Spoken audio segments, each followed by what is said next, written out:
नमस्कार विद्यार्थी मित्रांनो, माझं नाव सुहास भिसे. स्वागत आहे तुमचं सर्वांचं परत करंट अफेअर्स मराठी या आपल्या मायबोली भाषेतील एज्युकेशनल यूट्यूब चॅनलमध्ये.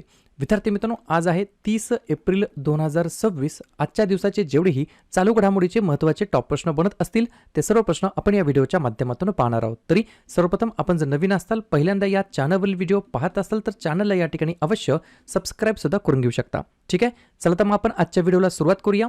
त्या अगोदर कालच्या व्हिडिओमध्ये जो काही शेवटचा प्रश्न विचारला होता त्या प्रश्नाचं उत्तर जाणून घेऊया. काय होता प्रश्न? विज्ञानाचा ऑस्कर म्हणून ओळखला जाणारा ब्रेक थ्रू प्राइज 2026 कोणत्या भारतीय शास्त्रज्ञाला प्रदान करण्यात आलेला आहे? बऱ्याच विद्यार्थी मित्रांनी अगदी योग्य उत्तर टाईप करून सांगितलं आहे. पर्याय क्रमांक बी, डॉक्टर अतनु नाथ यांना या ठिकाणी विज्ञानाचा ऑस्कर म्हणून ओळखला जाणारा ब्रेक थ्रू प्राइज 2026 या सन्मानाने या ठिकाणी सन्मानित करण्यात आला आहे. क्लिअर? आता पहा विद्यार्थी मित्रांनो, प्रश्न क्रमांक पहिला. टोटल संपूर्ण व्हिडिओमध्ये 12 प्रश्न असतील. सुरुवातीपासून शेवटपर्यंत व्हिडिओ प्रामाणिकपणे पाहण्याचा प्रयत्न करा. एक एक प्रश्न महत्त्वाचा आहे, तुम्ही कोणत्याही परीक्षेची तयारी करा. प्रश्न क्रमांक पहिला काय आहे? खालीलपैकी कोणता देश ओपेक मधून बाहेर पडणार आहे? प्रश्न क्रमांक पहिल्याचं योग्य उत्तर आहे पर्याय क्रमांक डी, UAE हे या प्रश्नाचं योग्य उत्तर असणार आहे. तर UAE हा देश या ठिकाणी ओपेक मधून बाहेर पडण्याचे या ठिकाणी त्यांनी घोषणा केलेली आहे UAE देशाने. या ठिकाणी 2-4-5 पॉईंट्स आहेत, ते लिहून घ्या. UAE हा ओपेक आणि ओपेक प्लस मधून या ठिकाणी बाहेर पडणार आहे. हा निर्णय कधी येणार आहे? तर UAEने 1 मे 2026 पासून ओपेक सदस्यत्व सोडण्याची घोषणा केली आहे. याच्या मागचं कारण काय तर लिहून घ्या. स्वतःच्या राष्ट्रीय हितांचे संरक्षण करणे आणि तेल उत्पादन वाढवण्याचे उद्दिष्ट साध्य करण्यासाठी हा निर्णय त्यांनी घेण्यात आलेला आहे. याच्यामुळे परिणाम काय होईल तर या निर्णयामुळे जागतिक तेल बाजारामध्ये मोठी अस्थिरता येऊ शकते आणि ओपेक संघटनेचा प्रभाव कमी होऊ शकतो. आणि पार्श्वभूमी अजून एक गोष्ट लिहून घ्या. यापूर्वी अंगोला नावाचा देश आहे, त्या देशाने जानेवारी 2024 मध्ये ओपेक सोडले होते. ही देखील गोष्ट मला लक्षात ठेवायची आहे. सर नेमकं हे ओपेक काय आहे? लिहून घ्या. OPEC फुल फॉर्म आहे organisation of the petroleum exporting countries, बरोबर, ज्याचे सरचिटणीस आहेत हैतम अल घैस आणि मुख्यालय आहे ओपेकचं व्हिएन्ना, ऑस्ट्रिया या ठिकाणी. बऱ्याच वेळेला ओपेकचं हेडक्वार्टर बद्दल प्रश्न विचारण्यात आलेला आहे. पुढचा प्रश्न, प्रश्न क्रमांक दुसरा. कैरो या ठिकाणी आयोजित ISSF ज्युनियर विश्वचषक 2026 मध्ये कोणत्या देशाने पदक तालिकेमध्ये अव्वल स्थान पटकावलेले आहे? 2 नंबरच्या प्रश्नाचं योग्य उत्तर आहे पर्याय क्रमांक सी, आपला प्यारा भारत देश. भारताने या ठिकाणी अव्वल स्थान पटकावलेलं आहे. मग साधी गोष्ट आहे, भारताने एकूण किती पदके जिंकली? तर भारताने एकूण या ठिकाणी 16 पदके जिंकली आहेत. किती? 16 पदके, ज्याच्यामध्ये 5 सुवर्ण पदके आहेत, 6 रौप्य पदक आहेत आणि 5 कांस्य पदक आहेत. या ठिकाणी तुम्हाला रँकिंग लक्षात ठेवायची आहे, बरोबर. क्लिअर? तर या ठिकाणी भारत हा पहिल्या क्रमांकावरती आलेला आहे 16 पदकांसकट, 5 सुवर्ण, 6 रौप्य आणि 5 कांस्य. क्लिअर? 5 आणि 6 11 आणि 5 16. ठीक आहे. पुढचा प्रश्न, प्रश्न क्रमांक तिसरा. महाचतुर AI चॅटबॉट हा चॅटबॉट कोणत्या राज्यामध्ये लॉन्च करण्यात आलेला आहे? 3 नंबरच्या प्रश्नाचं योग्य उत्तर आहे पर्याय क्रमांक बी, महाराष्ट्र हे या प्रश्नाचं योग्य उत्तर असणार आहे. तर महाराष्ट्र राज्याने या ठिकाणी किंवा महाराष्ट्र राज्यामध्ये महाचतुर AI चॅटबॉट या ठिकाणी लॉन्च करण्यात आलेला आहे. जर तुम्हाला असं विचारलं कोणत्या विभागाने हा या ठिकाणी सुरू करण्यात आलं, तर हे महाराष्ट्र राज्याच्या कौशल्य, रोजगार, उद्योजकता आणि नाविन्यता विभागाच्या पुढाकाराने विकसित करण्यात आलेला आहे. ज्या ठिकाणी महाचतुर AI चॅटबॉट, या चॅटबॉटचा उद्देश आहे युवकांना नोकरी, कौशल्य प्रशिक्षण, उद्योजकता मार्गदर्शन आणि शिकाऊ उमेदवारी, ज्याला म्हणता येईल अप्रेंटिसशिप, बरोबर, यासारख्या सुविधा सहज उपलब्ध करून देणे या उद्देशाने महाचतुर AI चॅटबॉट या ठिकाणी राज्यामध्ये लॉन्च करण्यात आलेला आहे. महाराष्ट्र राज्य आपलं राज्य. स्थापना 1 मे 1960. मुख्यमंत्री देवेंद्र फडणवीस, राज्यपाल जिष्णुदेव वर्मा, राजधानी मुंबई. 3 महत्त्वाचे राष्ट्रीय उद्यान चांदोली, संजय गांधी आणि ताडोबा आणि 4 महत्त्वाचे धरण उजनी, पवना, जायकवाडी आणि कोयना. पुढचा प्रश्न, प्रश्न क्रमांक चौथा. शांघाय सहकार्य संघटना, ज्याला आपण बोलतो SCO, तर SCOच्या संरक्षण मंत्र्यांची बैठक कोठे होत आहे? 4थ्या नंबरच्या प्रश्नाचं योग्य उत्तर आहे पर्याय क्रमांक ए, किर्गिस्तान. परंतु किर्गिस्तानमध्ये पर्टिक्युलरली कोणत्या शहराच्या अंतर्गत? तर बिश्केक नावाचं एक शहर आहे किर्गिस्तान देशाच्या अंतर्गत. त्या ठिकाणी SCOच्या डिफेन्स मिनिस्टरची बैठक, संरक्षण मंत्र्यांची बैठक होत आहे. या बैठकीमध्ये प्रमुख उद्दिष्ट काय काय असणार आहेत? तर प्रादेशिक सुरक्षा आणि दहशतवाद विरोधी, संरक्षण सहकार्य, भूराजकीय स्थिरता आणि द्विपक्षीय चर्चा या वेगवेगळ्या पिलर्सवरती या ठिकाणी फोकस करण्यात आलं होतं SCOच्या संरक्षण मंत्र्यांच्या बैठकीमध्ये. SCO याच्याबद्दल बोलण्यात आलं. SCOचा फुल फॉर्म आहे शांघाय कोऑपरेशन ऑर्गनायझेशन, मराठीमध्ये म्हणता येईल शांघाय सहकार्य संघटना. या ठिकाणी तुम्हाला लक्षात ठेवायचं आहे SCOचे जे काही मेंबर आहेत 15 जून 2001 पासून किती मेंबर आहेत तर सुरुवातीचे 6 मेंबर आहेत जे की 15 जून 2001 पासून आहेत. हे 6 मेंबर कोणकोणते आहेत? China, Kazakhstan, Kyrgyzstan, Russia, Tajikistan, Uzbekistan, बरोबर. आणि 9 जून 2017 पासून 2 नवीन देश या ठिकाणी मेंबर झाले, आपला प्यारा भारत देश आणि पाकिस्तान. त्याच्यानंतर 2023 मध्ये इराण देश या ठिकाणी मेंबर झाला आणि 2024 मध्ये बेलारूस हा देश या ठिकाणी मेंबर झाला. लक्षात काय ठेवायचं आहे? बेलारूस हा सर्वात नवीन आणि SCOचा 10वा स्थायी सदस्य बनलाय. ही देखील गोष्ट मला लक्षात ठेवायची आहे. या सगळ्या गोष्टी आहेत SCO बद्दल, शांघाय कोऑपरेशन ऑर्गनायझेशन बद्दल. क्लिअर? या ठिकाणी इग्नाइट अकॅडमी, जसं की मी तुम्हाला सांगत आलेलो आहे, इग्नाइट अकॅडमीने या ठिकाणी RTO AMVI 2026 या परीक्षेसाठी 461 जागा आहेत, बरोबर. याच्यासाठी या ठिकाणी एक यशाचा राजमार्ग बॅच नावाची बॅच सुरू केलेली आहे, सहाय्यक मोटार वाहन निरीक्षक, बरोबर. या ठिकाणी धनंजय सर सर्वांनाच माहित आहेत, ऑलरेडी सिलेक्टेड झालेले आहेत AMVI 2011 आणि 2017च्या परीक्षेमध्ये. सोबत ONGC मध्ये यांनी एक्झिक्युटिव्ह इंजिनियर पदी देखील कामकाज पाहिलेलं आहे. यांनी एक बॅच या ठिकाणी लॉन्च केली आहे. बॅचची किंमत फक्त ₹2 आहे. या बॅचची आणि या व्हिडिओची, या क्लासेसची लिंक, ॲप्लिकेशनची लिंक या व्हिडिओच्या डिस्क्रिप्शन बॉक्समध्ये देऊन ठेवतो. या ठिकाणी स्ट्रॅटेजी लेक्चर्स या ठिकाणी तुम्हाला देण्यात येणार आहेत. पुस्तकं कोणती वापरायची, मार्गदर्शन देण्यात येणार आहे. MCQ कसे सोडवायचे त्याच्या टेक्निक्स तुम्हाला सांगण्यात येणार आहेत. आणि ऑलरेडी एक्झाममध्ये सिलेक्शन झालेले जे काही विद्यार्थी आहेत त्यांच्या सुद्धा अभ्यासाच्या पद्धती तुम्हाला या ठिकाणी बघायला मिळणार आहेत. तर या ठिकाणी ही जी काही बॅच आहे ती या ठिकाणी तुम्हाला ॲप्लिकेशनच्या माध्यमातून बघायला मिळणार आहे. त्या ॲप्लिकेशनची लिंक या ठिकाणी व्हिडिओच्या डिस्क्रिप्शन बॉक्समध्ये देऊन ठेवतो. पुढचा प्रश्न क्रमांक 5. जम्मू काश्मीरच्या कोणत्या जिल्ह्यातील 6 सीमावर्ती गावांचा केंद्राच्या व्हायब्रंट विलेज प्रोग्राम 2 VVP2 अंतर्गत समावेश करण्यात आलेला आहे? 5व्या नंबरच्या प्रश्नाचं योग्य उत्तर आहे पर्याय क्रमांक C. कठुआ नावाचे एक डिस्ट्रिक्ट आहे, कठुआ नावाचे एक जिल्हा आहे, त्या जिल्ह्यातील 6 सीमावर्ती गावांचा म्हणजे बॉर्डर लगतच्या व्हिलेजेसचा केंद्राच्या VVP म्हणजे काय?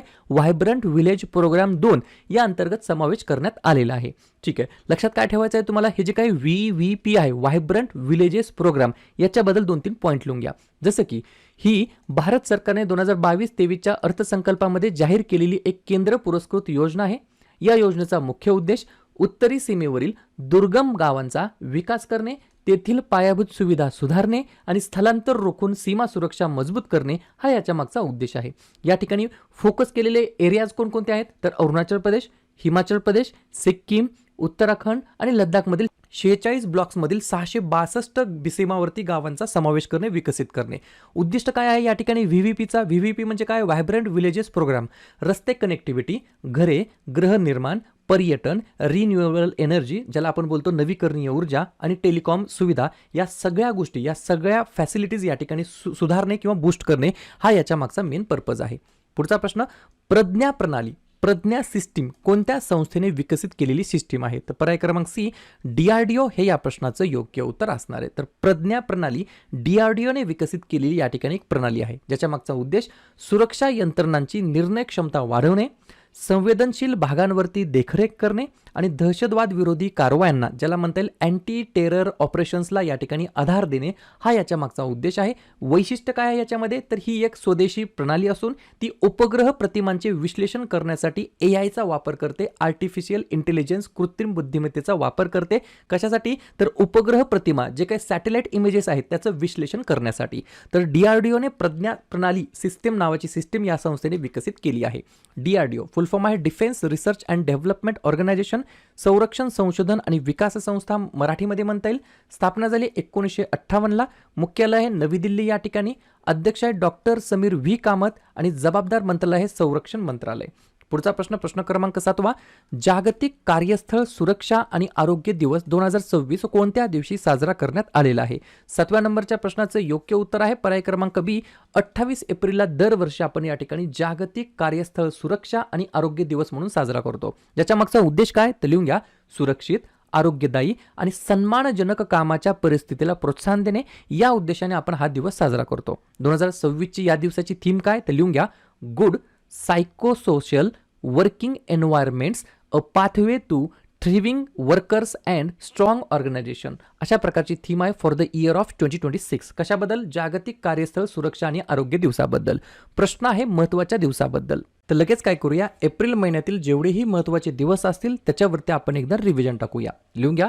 1 एप्रिल ते 7 एप्रिल अंधत्व प्रतिबंध सप्ताह, 2 एप्रिल आंतरराष्ट्रीय बालपुस्तक दिवस, 4 एप्रिल खान जागृतीसाठी आंतरराष्ट्रीय दिवस, 5 एप्रिल राष्ट्रीय सागरी दिवस, 7 एप्रिल जागतिक आरोग्य दिवस, 9 एप्रिल जलसंधारण दिवस, 11 एप्रिल महात्मा ज्योतिबा फुले यांची जयंती आणि जागतिक पार्किन्सन्स दिवस, 13 एप्रिल जालियनवाला बाग स्मृती दिवस, 14 एप्रिल डॉक्टर बाबासाहेब आंबेडकर यांची जयंती, 15 एप्रिल जागतिक कला दिवस आणि जागतिक सांस्कृतिक दिवस, 16 एप्रिल जागतिक ध्वनी दिवस, 18 एप्रिल आंतरराष्ट्रीय स्मारके व जागा दिवस आणि जागतिक वारसा दिवस, 21 एप्रिल भारतीय नागरी सेवा दिवस, 22 एप्रिल जागतिक पृथ्वी दिवस, 23 एप्रिल जागतिक पुस्तक दिवस आणि इंग्रजी भाषा दिवस, 24 एप्रिल भारतीय पंचायती राज दिवस, 25 एप्रिल जागतिक मलेरिया दिवस, 26 एप्रिल जागतिक बौद्धिक मालमत्ता दिवस आणि 29 एप्रिल आंतरराष्ट्रीय नृत्य दिवस. क्लिअर? पुढचा प्रश्न क्रमांक 8. केंद्रीय मंत्री अश्विनी वैष्णव यांनी आदित्य बुलेट ट्रेन निर्मिती प्रकल्पाचे उद्घाटन कोठे केलेले आहे? 8व्या नंबरच्या प्रश्नाचं योग्य उत्तर आहे पर्याय क्रमांक ए, बेंगलोर हे या प्रश्नाचं योग्य उत्तर असणार आहे. तर बेंगलोर या ठिकाणी आदित्य बुलेट ट्रेन निर्मिती प्रकल्पाचे उद्घाटन केलेले आहे. कोणी?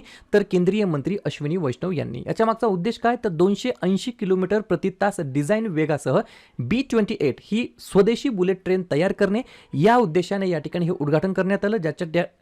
ज्या ठिकाणी याची कॅपॅसिटी आहे या सुविधेमध्ये रोबोटिक लेझर वेल्डिंग मशीनसह प्रगत तंत्रज्ञान म्हणजेच टेक्नॉलॉजी या ठिकाणी वापरण्यात येणार आहे या निर्मिती प्रकल्पाच्या अंतर्गत, मॅन्युफॅक्चरिंग प्रोजेक्टच्या अंतर्गत. पुढचा प्रश्न क्रमांक 9. पुस्तक आहे, पुस्तकाचं नाव लिहून घ्या. The curious and the classified नावाचं पुस्तक आहे. या पुस्तकाचे लेखक कोण आहेत? 9व्या प्रश्नाचं योग्य उत्तर आहे पर्याय क्रमांक डी, मनोज मुकुंद नरवणे हे या प्रश्नाचं योग्य उत्तर असणार आहे. लक्षात घ्या, जनरल मनोज मुकुंद नरवणे यांनी या पुस्तकाचं लेखन केलेलं आहे, the curious and the classified. बरोबर? या ठिकाणी प्रश्न आहे पुस्तक आणि लेखकासंदर्भात. लवकरच आपण एक सेपरेट व्हिडिओ तयार करू ज्या ठिकाणी पुस्तक आणि त्यांचे जे काही लेखक आहेत त्याच्यावरती सेपरेट आपण या ठिकाणी चर्चा करू त्या व्हिडिओच्या माध्यमातून. पुढचा प्रश्न, लंडन मॅरेथॉन 2026 मधील स्पर्धात्मक शर्यतीमध्ये 2 तासांपेक्षा कमी वेळेमध्ये मॅरेथॉन पूर्ण करून इतिहासामध्ये आपले नाव नोंदवणारा पहिला खेळाडू कोण ठरला आहे? 10व्या नंबरच्या प्रश्नाचं योग्य उत्तर आहे पर्याय क्रमांक सी, सेबॅस्टियन सावे असं त्यांचं नाव आहे. काय नाव आहे? सेबॅस्टियन सावे असं त्यांचं नाव आहे. लंडन मॅरेथॉन 2026 मधील स्पर्धात्मक शर्यतीमध्ये 2 तासांपेक्षा कमी वेळेमध्ये मॅरेथॉन पूर्ण करून इतिहासामध्ये आपले नाव नोंदवणारा पहिला खेळाडू तो ठरलेला आहे. पुढचा प्रश्न, कोणत्या राज्य सरकारने UPSC इच्छुकांना, केंद्रीय लोकसेवा आयोगाच्या इच्छुकांना पाठिंबा देण्यासाठी सीएम इन्स्पायर नावाची स्कीम योजना सुरू केलेली आहे? तर पर्याय क्रमांक बी, मेघालय हे या प्रश्नाचं योग्य उत्तर असणार आहे. या योजनेचा उद्देश आर्थिक अडथळे कमी करणे आणि नागरी सेवांमध्ये मेघालयाचे प्रतिनिधित्व सुधारणे हा याच्या मागचा मेन उद्देश आहे, पर्पज आहे. ठीक आहे. शेवटचा प्रश्न, त्या अगोदर मेघालयबद्दल आपण जाता रिव्हिजन टाकून जाऊया. स्थापना झाली 21 जानेवारी 1972. मुख्यमंत्री आहेत कॉनॉर्ड संगमा, राज्यपाल आहेत CH विजयशंकर, राजधानी आहे शिलाँग. 3 महत्त्वाचे राष्ट्रीय उद्यान, नोकरेक, बालपक्रम, बागमारा आणि 3 महत्त्वाचे धरण, लेशका, मावफालांग आणि क्रेम. अशा प्रकारे शेवटचा प्रश्न क्रमांक 12. भारताच्या जैव अर्थव्यवस्थेचे राष्ट्रीय GDP मधील अंदाजे योगदान किती आहे? तर 12व्या नंबरच्या प्रश्नाचं योग्य उत्तर आहे पर्याय क्रमांक ए, जवळपास 5% योगदान आहे. 2 पॉईंट लिहून घ्या. 2047 पर्यंत हे क्षेत्र $1 ट्रिलियन पर्यंत पोहोचण्याचा अंदाज आहे. दुसरा पॉईंट, जीवाश्म इंधनावरील अवलंबित्व कमी करण्यासाठी यात शाश्वत शेती, जैव औषधे, जैव उत्पादन आणि जैव ऊर्जा यांचा या ठिकाणी समन्वय साधला जातो. क्लिअर? तर अशा प्रकारे विद्यार्थी मित्रांनो हे होताचे 12 प्रश्न. उपक्रम कंटेंट हा जो काही प्रयत्न आपण सुरू केला आहे मराठी भाषेमध्ये कसा वाटतो अवश्य कमेंट करत चला. आणि तुमच्यासाठीचा आजचा खास प्रश्न, श्रीहरिकोटा अंतराळ केंद्रामध्ये पाठवण्यात आलेल्या भारताच्या पहिल्या खासगी कक्षीय रॉकेटचे नाव काय? LVM-3, विक्रम-1, GSLV की PSLV? तर ज्या पण विद्यार्थ्यांनी या प्रश्नाचं योग्य उत्तर येत असेल त्या प्रश्नाचं उत्तर तुम्ही कमेंट बॉक्समध्ये देण्याचा प्रयत्न करा. प्रश्नाचं उत्तर चुकू द्या, बरोबर येऊ द्या, काहीच हरकत नाही. ट्राय करणं, प्रयत्न करणं सर्वात जास्त महत्त्वाचं आहे. आणि दुसऱ्या दिवशी येऊन आपण दिलेल्या प्रश्नाचं उत्तर बरोबर आले की चुकलं, दुसऱ्या दिवशी येऊन नेहमी चेक करणं, अभ्यासामध्ये कन्सिस्टन्सी मेंटेन ठेवणं हे सगळ्यात जास्त महत्त्वाचं ठरणार आहे.